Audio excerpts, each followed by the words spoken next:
સુરતમાં પાટીદાર યુવાનો મુદ્દે મહિલા પીએસઆઈએ એક નિવેદન આપ્યું છે। સરથાણાના પીએસઆઈ ઉર્વશી મેનપરાએ દુઃખ વ્યક્ત કર્યું છે અને એ વિડીયો સરથાણાના મહિલા પીએસઆઈનો વિડીયો વાયરલ થઈ રહ્યો છે। પીએસઆઈએ કહ્યું કે પટેલ સમાજના યુવાનો ગેરમાર્ગે જઈ રહ્યા છે અને પીધેલામાંથી 15માંથી તો 10 યુવાનો પટેલ જ્ઞાતિના હોય છે। પકડાયા પછી પટેલ તરીકે છોડવા માટે અમને ભલામણ કરે છે। આવા લોકો એક દિવસ લોકઅપમાં રહેશે તો જ એમને ભાન થશે। પૈસા છે તો સારી જગ્યાએ વાપરો તેવી ટકોર તેમણે કરી છે। તેમણે એમ પણ કહ્યું કે સાયબર કેસમાં પણ 50% પટેલ સમાજના લોકો હોય છે। પાટીદાર કાર્યક્રમમાં મહિલા પીએસઆઈએ સમાજને આ ટકોર પણ કરી છે અને દુઃખ પણ વ્યક્ત કર્યું। હું તમને સરથાણા પોલીસ સ્ટેશનની વાત કરું। સાંજે અમે લોકોનું કામ છે કે સૌથી વધારે નશાની હાલતમાં હોય એમના કેસ કરવા, એટલે અમે અમારા ટાર્ગેટ ઉપર નીકળતા હોય છે કે આટલા કેસ આજે કરવાના છે। એમાંથી 15 છોકરા લાવ્યા હોય, એમાંથી 10 છોકરા પટેલ સમાજના હોય છે। મને જોઈને બહુ દુઃખ થાય છે કે અને પછી તમે હાથ જોડો છો આવીને કે સાહેબ તમે તો પટેલ છો, તમે તો સમજો। મને કોઈક આવું કે ને એટલે મને વધારે ગુસ્સો આવે છે અને હું એમ કહું છું એને કોઈ પણની ભલામણ આવે, કોઈ પણની ભલામણ આવે, પણ મારા પટેલ સમાજને તમારે છોડવાનો નથી। એક રાતની અંદર લોકઅપમાં રહેશે ને તો એને ખ્યાલ આવશે કે આ વસ્તુ ન કરાય। પટેલ સમાજે આટલી નામના મેળવી છે, આટલું આગળ વધ્યા છે, તો શું કામ આવી રીતે પતન તરફ જવાનું?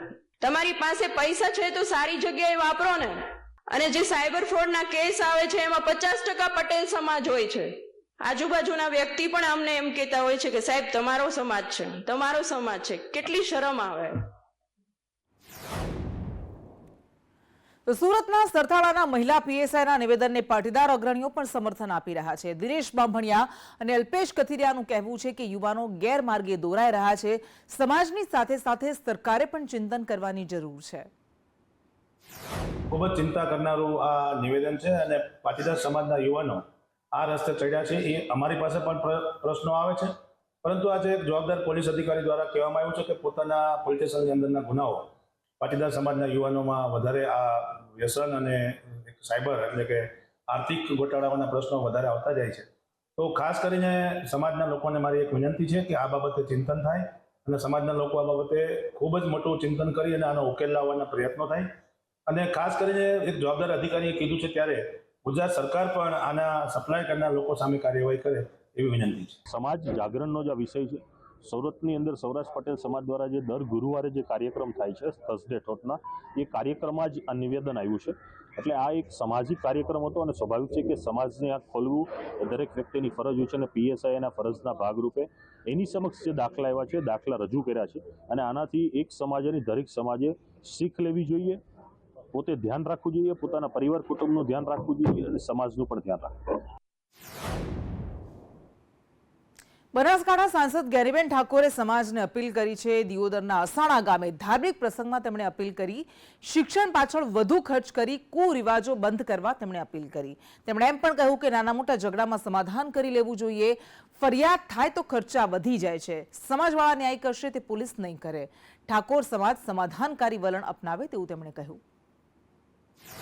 અમુક ગામ એવા છે કે ગામની વસ્તી વધારે ના કરતા તો પોલીસ સ્ટેશનની અંદર ફરિયાદો વધારે, એની ગામની વસ્તી એના કરતા એ ફરિયાદો વધારતી હોય। અને ફરિયાદ કોઈ પણ દાખલ થાય તો ફરિયાદ દાખલ થાય ત્યાંથી કરીને વકીલથી કરીને ડોક્ટરથી કરીને પછી સોવટિયાથી કરીને જ્યાં સુધી સમાધાન ના કરો ત્યાં સુધી જે કેસ કર્યો છે જેના ઉપર એ પણ હાથે દીવી નાખે અને જેના ઉપર થયો છે આ ફરિયાદ કરવા વાળો અને આરોપી એ બે એકદમ આખા નેસમાં જાય, ધોઈ જાય અને અંતે તો પછી સમાધાન કરવું પડે। એટલે આજે આ મેરડી માતાને એટલી જ પ્રાર્થના કરજો કે ભૈયામાં, કુટુંબમાં, હાગાવાલામાં કોઈને ભૂલ આવે, નાના મોટી કોઈ પણ બબાલ કે કોઈ પણ કારણોસર મન દુઃખ થાય તો મેરડી માતાને બધે રાખીને ન્યાય ગામના આગેવાનો હગાવાલા તોડવું, પોલીસ સ્ટેશને ના જતા અને ના છૂટકે પોલીસ સ્ટેશને જવું પડે તો એ વસ્તુ અલગ છે, પણ જે ન્યાય તમે ભાઈ કરશો, હગાવાલા કરશો એવો પોલીસ સ્ટેશન ન્યાય નહીં કરે। અને હું તો એમ માતાજીને પ્રાર્થના કરું છું ક્યારે કોઈના પણ ઊંચા મન પણ ક્યારેય ના થાય અને આ જે તમારી ભાવના છે એની ભાવના કાયદેસરના ગામની હચવાઈ રહે એવી માં જગદંબા મેરડી માતાને પ્રાર્થના કરું। બોરસદ એપીએમસી ચૂંટણીમાં ભાજપે સપાટો બોલાવ્યો. આઝાદી બાદ પહેલી વખત એપીએમસીમાં ભાજપને સત્તા મળી. ભાજપ પ્રેરિત ખેડૂત પેનલનો જ્વલંત વિજય થયો. કોંગ્રેસના પૂર્વ એમએલએ રાજેન્દ્રસિંહ પરમારનો પરાજય થયો છે. કોંગ્રેસના નેતા નટવરસિંહ મૈડા ચૂંટણી હારી ગયા. આ તરફ ભાણવડ નગરપાલિકાની ચૂંટણીને લઈને વિવાદ ઉભો થયો હતો. એ બાબતે હાઈકોર્ટે હવે આમ આદમી પાર્ટીના ઉમેદવારને ઝટકો આપ્યો છે. હાઈકોર્ટે અવલોકન કર્યું કે આપ ઉમેદવારોની અરજી ટકવાપાત્ર નથી. ફોર્મ રદનો ચૂંટણી અધિકારીઓનો નિર્ણય યોગ્ય છે. નામાંકનમાં ફોર્મમાં ભૂલ હોવાથી ફોર્મ રદ કરવામાં આવ્યું હતું. ફોર્મ રદના નિર્ણયને હાઈકોર્ટમાં પડકારવામાં આવ્યો હતો. આમ આદમી પાર્ટીના તમામ ઉમેદવારોના ફોર્મ રદ કર્યા હતા. તો કોર્ટ ઇન્ટરફિયર નથી કરવા માંગતી, કારણ કે 226 આફ્ટર ઓલ ડિસ્ક્રિશનરી પાવર છે, એટલે કોર્ટે ડિસ્ક્રિશન એક્સરસાઇઝ કરવાની અત્યારે ના પાડી છે અને અમને સેક્શન 14ની પિટિશન, જે ઇલેક્શન પિટિશન હોય છે ડિસ્ટ્રિક્ટ જજમાં, એ કરવા માટે રેલિગેટ કર્યા છે. આ તરફ કોડીના નગરપાલિકાના મતદાન પહેલા કોંગ્રેસને ઝટકો વાગ્યો. વોર્ડ નંબર 1 અને 2 ના ઉમેદવાર ભારતીય જનતા પાર્ટીમાં જોડાઈ ગયા. ભરત કાતિરા, વર્ષાબેન કાતિરા ભાજપામાં જોડાયા. ભાજપે કરેલા વિકાસથી પ્રભાવિત થયા છે તેવું તેમણે નિવેદન આપ્યું છે. અને વોર્ડ નંબર 1 માંથી હું કોંગ્રેસમાંથી ઉમેદવારી છું. બીજેપીની ઓફિસમાં આવવાનું કારણ એ છે કે કોડીનારની નગરપાલિકા છે એ 25 વર્ષથી શાસન કરીને વિકાસના સારામાં સારો કામ કરે છે. જેમાં ડૉક્ટર બાબા સાહેબ આંબેડકર સ્ટેચ્યુનું રિનોવેશન હોય, બગીચો કોમ્પ્લેક્સ હોય, રિવરફ્રન્ટ હોય, આવા બધા સારા કામો નગરપાલિકા કર્યા છે. ભારતીય જનતા પાર્ટીની વિકાસ સાથે હું કોંગ્રેસમાંથી પણ અમારા મિત્રો ભરતભાઈ અને વર્ષાબેન વોર્ડ નંબર 1 અને વોર્ડ 2 ના કોંગ્રેસના ઉમેદવારો ભારતીય જનતા પાર્ટીની વિકાસની યાત્રામાં જોડાયા છે. આ તરફ નગરપાલિકા ચૂંટણી પહેલા વલસાડ જિલ્લા ભાજપે કાર્યવાહી કરી. પક્ષ વિરોધી પ્રવૃત્તિ બદલ 20 કાર્યકર્તાઓને સસ્પેન્ડ કરવામાં આવ્યા છે. અપક્ષ ઉમેદવારી કરનારા 6 વર્ષ માટે સસ્પેન્ડ કરી દેવામાં આવ્યા. વલસાડના 15, પારડીના 3, ધરમપુરના 2 કાર્યકર્તાઓને સસ્પેન્ડ કરાયા. જિલ્લા ભાજપ પ્રમુખ હેમંત કંસારાએ આ કાર્યવાહી કરી છે. જેમણે પોતે ઉમેદવારી નોંધાવી છે, પછી અપક્ષમાંથી હોય, કોંગ્રેસમાંથી હોય કે આમ આદમી પાર્ટીમાંથી હોય, અથવા તો જે આપણા ભારતીય જનતા પાર્ટીના જે સભ્યો જે છે એમના પરિવારમાંથી પણ કોઈકે ટિકિટ માટેનું ઉમેદવારી કરી હોય, અપક્ષો, કોંગ્રેસ અથવા તો એનામાંથી, તેવા તમામ લોકોને ભારતીય જનતા પાર્ટીએ નોટિસો આપી છે. અને એ નોટિસોનો જવાબ ન મળતા ભારતીય જનતા પાર્ટીએ એમને આવનારા 6 વર્ષ માટે પાર્ટીમાંથી બરતરફ કર્યા છે. અને સુરત સરથાણાના પીએસઆઈ ઉર્વશી મેનપરાએ જે નિવેદન આપ્યું પાટીદાર યુવકોને લઈને, તે મુદ્દે પુરુષોત્તમ પીપળિયા પાટીદાર સમાજના અગ્રણી છે, એમનું નિવેદન સામે આવ્યું છે. તેમણે કહ્યું કે મેડમે ચિંતા વ્યક્ત કરી છે જે સમાજ માટે લાલ બત્તી સમાન છે. સમાજમાં ચિંતન કરવું જરૂરી છે. પાટીદાર યુવાનોને લઈને જે કરવામાં આવી છે ટિપ્પણી, તેને લઈને હું સંમત છું. દારૂનું દૂષણ હવે તો ડ્રગ્સ સુધી પણ પહોંચી ગયું છે. સામાજિક સંસ્થાઓએ આગળ આવીને જાગૃતિ લાવવી જોઈએ.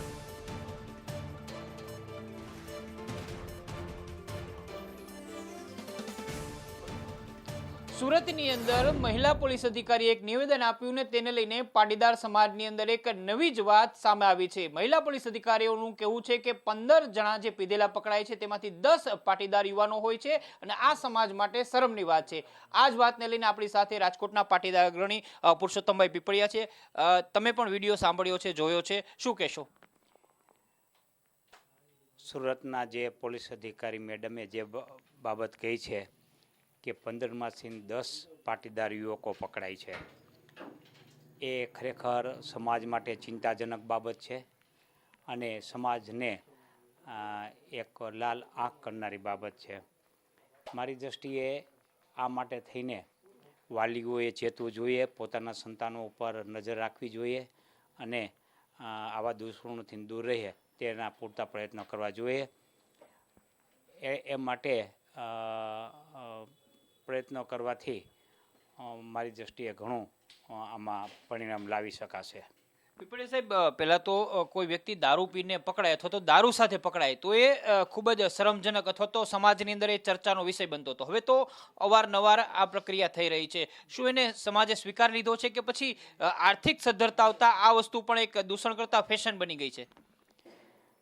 આપની વાત 100% સાચી છે કે અગાઉના સમયની અંદર જો કોઈ દારૂ પીતા પકડાય તો એક સમાચાર બનતા, છાપામાં એની હેડલાઇન આવતી કે ભાઈ ફલાણા નબીરાઓએ દારૂ પીધો છે. હવે એ પ્રકારના સમાચાર કોઈ આવતા નથી, કારણ કે આ બધી રૂટિન બાબત થઈ ગઈ છે. એટલું જ નહીં, જે વિદેશી કલ્ચર છે એ પણ અત્યારે પ્રવેશી રહ્યું છે આપણે ત્યાં, અને વિદેશી જે સિન્થેટિક ડ્રગ્સ ને એવું છે એ પણ આપ જાણો છો કે ઘણા સમાચારોમાં આવે છે કે 10 કરોડનું પકડાણું, 15 કરોડનું પકડાણું, 25 કરોડનું પકડાણું. આ બધી બાબતો છે ભવિષ્યની પેઢી માટે ચિંતાજનક છે. એટલે સમાજે, સરકારે બધાએ સહિયારા પ્રયાસો કરી અને આ બાબતને ડામવી જોઈએ. આ તરફ નર્સિંગ પરીક્ષા વિવાદને લઈને મહત્વના સમાચાર મળી રહ્યા છે. જીટીયુએ આરોગ્ય વિભાગને રિપોર્ટ સોંપ્યો છે. ઉમેદવારોના માર્ક્સ અને આન્સર કી સંદર્ભે માહિતી અપાઈ છે. આન્સર કીમાં ABCD પેટર્ન ફોલો કરનારાની વિગત સોંપાઈ છે. ચોક્કસ જિલ્લો અથવા તો કેન્દ્ર મુદ્દે માહિતી અપાય. ઉમેદવારોના વધુ માર્ક્સ છે તે કેમ તેની માહિતી પણ અપાય. પેપર સેન્ટર દ્વારા તૈયાર કરવામાં આવેલી સ્ટાઇલની વિગતો સોંપવામાં આવી. પરીક્ષા માન્ય કરવી કે પછી રદ કરવી તે અંગે હવે આરોગ્ય વિભાગ નિર્ણય લેશે. તો નર્સિંગ પરીક્ષામાં વિવાદમાં હવે ઉચ્ચ કક્ષાએ સમીક્ષા બાદ પરીક્ષા અંગે આખરી નિર્ણય લેવામાં આવશે. આવતીકાલે નર્સિંગ પરીક્ષા અંગે કોઈ મોટો નિર્ણય લેવાઈ શકે છે. જીટીયુએ આરોગ્ય વિભાગને રિપોર્ટ સોંપી દીધો છે. રિપોર્ટની સમીક્ષા કર્યા બાદ આરોગ્ય વિભાગ દ્વારા નિર્ણય લેવામાં આવશે. વિદ્યાર્થીઓને અન્યાય ન થાય, ઉમેદવારોને અન્યાય ન થાય તે બાબતને ધ્યાનમાં રાખીને સરકાર નિર્ણય કરશે. સૌરાષ્ટ્ર યુનિવર્સિટીના વાઇસ ચાન્સેલરે કાર પર સાયરન લગાવતા વિવાદ થયો. કુલપતિ તરીકે ડોક્ટર ઉત્પલ જોશીની કાયમી નિમણૂક કરવામાં આવી છે. સાયરન વિવાદ મુદ્દે કુલપતિ બે મોઢાની વાત કરી રહ્યા છે. એક તરફ કહી રહ્યા છે કે હું VIP કલ્ચરનો વિરોધી છું અને પાછા કહી રહ્યા છે કે કાર પરથી સાયરન નહીં હટાવવું. અન્ય યુનિવર્સિટીના કુલપતિઓ પણ સાયરન રાખે છે તેવું તેઓ કહી રહ્યા છે. RTO મંજૂરી આપશે તો હું સાયરન રાખીશ. બીજી યુનિવર્સિટી, આ સૌરાષ્ટ્ર યુનિવર્સિટીની કુલપતિની એકની વાત નથી. રાજ્યની ઘણી બધી યુનિવર્સિટી છે રાજ્ય એની અંદર કુલપતિની કાર ઉપર હૂટર રાખેલું છે, બરાબર. એ ન્યાય આપણે અહીંયા હૂટર અહીંયા 10 દિવસ પહેલાં મુકાયું છે, એનો કોઈ ઉપયોગ હજી સુધી કર્યો નથી. જો કોઈ વિવાદ ઊભો થાય એવો હશે, હું અંગત રીતે VIP કલ્ચરનો સખત વિરોધી માણસ છું, મારું બેકગ્રાઉન્ડ જ એ છે. તો આની અંદર જે કંઈ બીજું આગળ સૂચના મળશે એ પ્રમાણે આપણે કાર્યવાહી એની અંદર કરવાની છે. રાજકોટમાં કુલપતિએ ગાડીમાં સાયરન લગાવી દીધું, જેને લઈને RTO અધિકારી કેતન ખપેડનું નિવેદન આવ્યું.